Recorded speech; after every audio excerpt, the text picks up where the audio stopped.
So on today's episode, I'm sharing my experiences after going on to Shark Tank and some of the lessons learned along the way. All right, let's get into it. So quick question for everyone today. How do you deal with some of your life experiences? Really curious to kind of know because, on LinkedIn, I recently posted a pic of my Throwback Thursday when I shared my behind the scenes episode with Shark Tank that it had, all the cameras set up in the room and, I had my 5 seconds of fame. I got to drop a one-liner. And this is whenever I was working with TITIN as the head of sales. And that company was acquired by Daymond John's company. So it was on Shark Tank, but then they did the behind the scenes episode that I was featured in. And again, this was like, 15 seconds max. I think I said 2 lines that we had to redo over and over again because I kept fumbling. But, it was quite the experience. I learned a ton from being on Shark Tank and being with that startup called TITIN out of Georgia, man. Still friends with all the guys that were in the room in that pic. And, the thing is that a lot of times we go through these experiences and you could choose how you want to glean what happened, right? Do you look at this as a negative thing? Do you look at this as a waste of time? Or do you find the good in it and you extract that and you roll with it? And a lot of times I think about this, I think about things in a much more holistic route these days, right? Like nothing is wasted. And there's only a choice to waste time or not, right? Because if you were in it, I don't care if you were in it for 40 years, right?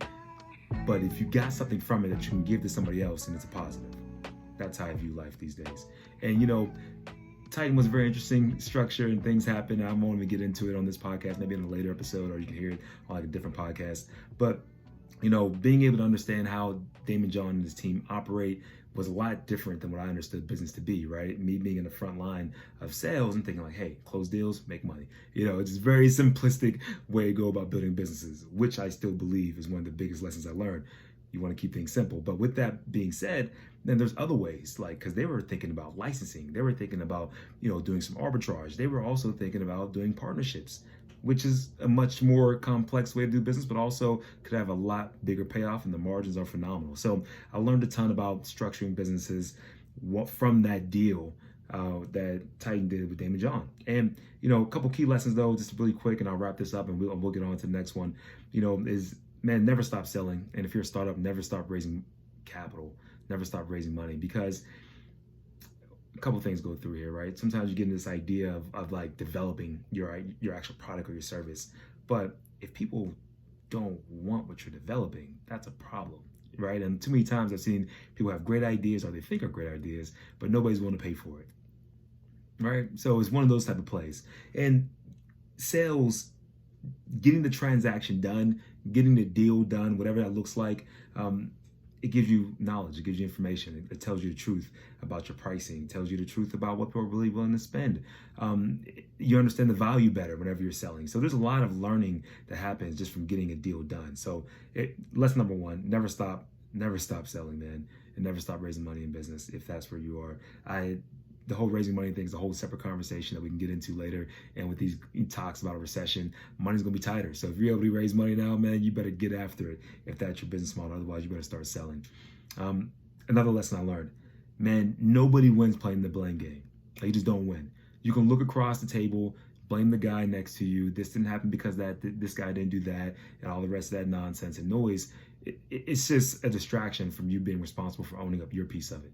And don't get me wrong, sometimes it's 100% somebody else's fault. A lot of times we got some ownership that we haven't admitted to or we're not willing to own because we want to, brush off. I don't care if you're in any management standpoint and you got people up under you, it's on you if the person messes up because you hired them. You chose to bring them on. You put them on payroll.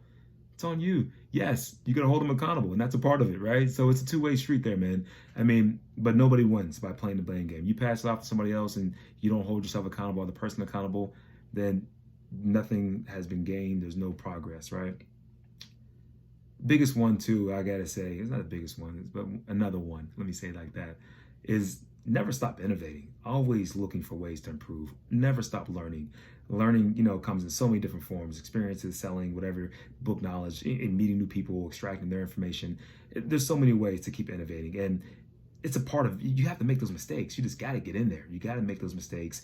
You got to get up and you got to start all over again and put a twist on it, right? You got to figure out a different way, a different angle. And a lot of times the ways that I think that people do it in ways that I am learning to be better about my learning process is micro movements. Like, innovate in small phases, right? Not, okay, I'm gonna go to this industry, I'm gonna get into shipping and we're gonna do imports and exports. Oh, you know what, that didn't work. I'm gonna go over to finance. Let's do finance, and then I'll do cryptocurrency. And oh, that didn't work. Let's go to real estate. Let's do real estate, didn't work. Okay, let's go make this move. And all these jumps are crazy. Like, don't do the big jumps. Just get in there, stay in your lane of deep knowledge and expertise. You can keep it learning new things and keep innovating. That's what this game is about, but micro movement. So if you're in shipping, imports, and exports, maybe importing from South Africa was a struggle. Maybe you should try some other lanes. Like maybe you go to a different country, but you stay doing sea freight. You don't have to go make these huge jumps to really gain new knowledge and really find where the value lies so you can build on top of that. And I would probably say this one, as I wrap up, is my biggest one here. Relationships are a marathon game. You just don't know where your relationships are going to take you. You're clueless. You have no clue. I don't care what you say and what you believe. You don't know. You may think you know, right? But you have no clue. And I think that the more that we are able to respect the fact that people are people, they make mistakes, good, bad, ugly, whatever, the further it will take us, right? And my whole take on it is that, not that I'm looking to get something from everybody, so I keep everybody in a positive light, but man, I want the same grace granted to me, right? Because I've been known to make mistakes here and there. If you ask my wife, it's about 5 times a day, but needless to say, I make them, right? Who's counting? And then on top of that, it's like, I'd rather, it allows me to sleep great at night. That's just how I sum it up. Me holding people in a better place allows me to feel good about them. I give people grace. I try to think the best of things. And look, when it's time to move on, it's time to move on. So that's a piece of the game as well. But know that your relationships are a marathon game before you go around lighting your bridges and burning everything to the ground, right?